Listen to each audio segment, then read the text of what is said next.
Olá, tudo bom? Depois dos 50 anos, muitas pessoas me falam que ganham peso mais facilmente, mesmo mantendo mais ou menos o mesmo tipo de alimentação e até mesmo a mesma atividade física que já vinham tendo, né, ao longo dos anos. A verdade é que o corpo realmente pode passar por algumas mudanças metabólicas e hormonais que tornam certos alimentos mais impactantes para a gente e que podem contribuir para o ganho de peso.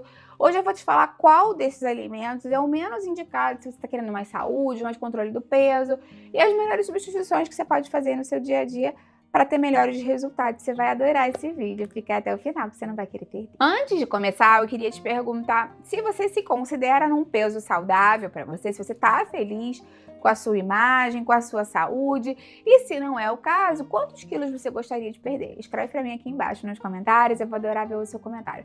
Se você puder, também aproveita e deixa a curtida no vídeo, isso é super importante para mim, isso mostra para o YouTube que você apoia o canal, que você confia no meu conteúdo, e isso acaba ensinando para o YouTube também dos vídeos que você gosta, que chegam mais vídeos com esses temas que possam te ajudar nas suas áreas de interesse. A gente sabe que conforme a gente vai envelhecendo, a gente vai tendo mudanças metabólicas e hormonais, né, com o passar da idade.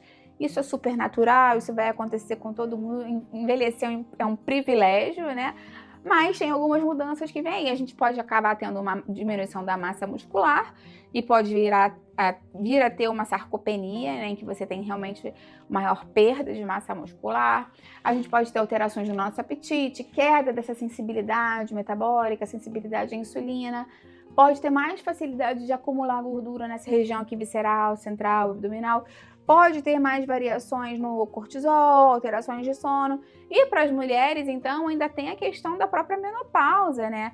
Que pode fazer várias mudanças. Então, essas mudanças todas que as pessoas, homens e mulheres, passam a partir dos 50 anos, podem mesmo deixar o nosso corpo mais sensível a alguns carboidratos que são de rápida absorção e podem aumentar a nossa glicose mais rapidamente. Por isso, a escolha do tipo de carboidrato faz todo sentido se você busca não só o peso pelo peso, né, emagrecimento pelo emagrecimento, mas o controle da glicose, mais saúde, diminuição da inflamação.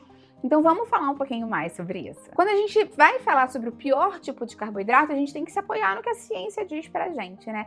E quando a gente busca os estudos científicos, busca as informações que são consensos mesmo, a gente vê que aquela farinha branca, refinada, ultraprocessada, branqueada, não é uma boa opção. Talvez seja realmente a pior opção pra gente acrescentar no nosso dia a dia. Isso porque é um carboidrato de altíssimo índice glicêmico. Essa farinha, apesar de não ser açúcar refinado, vira açúcar muito rápido. Ela entra na nossa corrente sanguínea como glicose.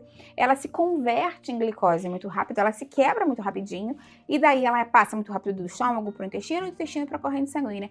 Então pode ser que você não esteja comendo nem nada doce, por exemplo, porque tem gente que fala para mim, Patrícia, mas eu já cortei o açúcar, eu já sei que o açúcar não traz nada de benefício, né? É uma caloria vazia, só engorda mesmo. Então eu já cortei o açúcar, mas não cortou a farinha branca processada, refinada, né? Ultra processada. Então acaba consumindo, por exemplo, empadão, torta, quiche, além dos doces, né? Às vezes o doce nem tem açúcar, mas tem muita farinha, às vezes é um pão branco, às vezes é uma massa branca, né? E com péssimas opções de molho, é aquele bolinho do fim da tarde. Então tudo isso acaba tendo uma grande quantidade de farinha refinada que se transforma como glicose. E quando entra na corrente sanguínea, o seu corpo não vai saber se veio de uma quiche ou se veio de uma calda de chocolate. Ele vai só observar a glicose e como isso oscila rápido no seu sangue. Mas talvez você esteja se perguntando, né? Por que esses carboidratos são tão problemáticos, especificamente depois de 50 anos, né? Porque antes, quando eu era mais jovem, eu comia e não tinha tanto impacto assim no meu metabolismo, na minha saúde, mas agora tem. A questão é que eles dão um pico de glicose muito rápido, né? Como eu te falei, eles passam rapidamente para a corrente sanguínea, são absorvidos muito rapidamente pelo corpo. Então, eles estimulam uma liberação de insulina muito intensa. Porque quando a glicose está muito alta na corrente sanguínea, você acaba o cérebro percebe isso e manda um sinal pro pâncreas secretar mais insulina. E após de 50 anos, a sensibilidade à insulina pode diminuir para muitas pessoas. Então o corpo vai armazenar mais energia, como gordura, demora mais para estabilizar essa glicemia depois e você pode sentir fome mais cedo. Essa questão metabólica pode estar mais comprometida. Tem a questão da baixa saciedade também, porque esses tipos de carboidratos são pobres em proteína, em fibras, em gorduras saudáveis. Então a fome volta muito mais rápido, ele não sacia naquele momento e nem sustenta a fome depois. Então a tendência é que você coma mais ao longo do dia. E ainda tem essa questão do impacto na gordura abdominal. Muitas pessoas falam, eu não consigo me livrar daquela pochete. Essa região da gordura visceral, central, abdominal, é mais influenciada por variações de glicose e insulina do que outras do nosso corpo. Então muitas pessoas falam, eu fico com a barriga inchada, eu tô sentindo que acumula muita gordura na minha barriga. E a gente sabe que a gordura da barriga não é ruim só para a parte estética, tá muito relacionada com síndrome metabólica, problemas cardiovasculares. E a gente tem que ter atenção com relação a isso. Vale a pena reforçar que o problema não é o carboidrato pelo carboidrato, e sim o tipo e a quantidade que você consome. Porque quando você consome mais desses carboidratos aí que eu te falei que tem um índice glicêmico muito alto, né, basicamente a base de farinha branca, processada e refinada, você pode ter mais fome, mais cansaço, mais irritabilidade, mais vontade de comer doce, mais compulsão alimentar. Então o ideal é que você faça boas substituições no dia a dia.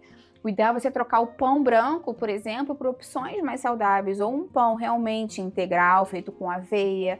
Você pode até fazer em casa, tem muitas receitas aqui. Você pode fazer um pão mais low carb com linhaça, com psyllium, com farinha de coco. Você pode trocar os biscoitos industrializados pelos seus próprios biscoitos feitos em casa, com opções mais interessantes. Você pode trocar aquela massa de supermercado básica ou por uma massa que hoje em dia já vende, de lentilha, de grão de bico, que são carboidratos super bons, ou até mesmo fazer uma versão em casa com abobrinha, eu tenho aqui no canal, ou até mesmo com ovo, fica super parecido com uma massa tradicional. E tudo depende muito do molho, né? Um molho bem gostoso, bem temperado, já vai fazer às vezes ali daquela macarronada que a gente gosta. Então é isso, você tentar priorizar os carboidratos que vêm mais da natureza e menos do supermercado, né?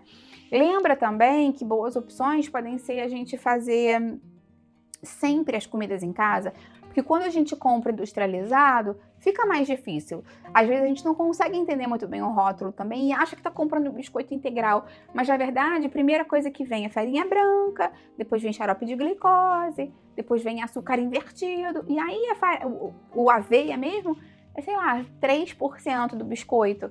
Observa o rótulo, ele também vai te ajudar bastante a entender melhor isso. Eu tenho um vídeo aqui te ensinando como não ser enganado pelo rótulo dos alimentos. Se você quiser, você pode assistir, eu vou deixar aqui embaixo na descrição para você. Lembre então que os bons carboidratos são os que têm junto deles fibras, proteínas ou gorduras boas. E aí, idealmente, né, se você quiser mais fontes de carboidrato para equilibrar a sua alimentação, grão de bico, lentilha, feijão, ervilha, batata doce, são boas opções para você consumir. Um pão integral de boa qualidade, uma massa integral de boa qualidade, podem ser boas opções. Me conta aí se você sabia desse impacto da farinha, especificamente nessa questão do emagrecimento, da mudança metabólica após de 50 anos. Eu vou adorar ver o seu comentário. Você já está tentando fazer essas mudanças, que não são só pela estética, mas pela saúde? Me conta aqui embaixo que eu vou adorar ver o seu comentário. Lembra de deixar curtida no vídeo, isso me ajuda muito, e compartilha com quem vai gostar, com quem precisa. Vamos ampliar essa corrente do bem, é isso que eu quero aqui com o canal. Até a próxima, tchau, tchau!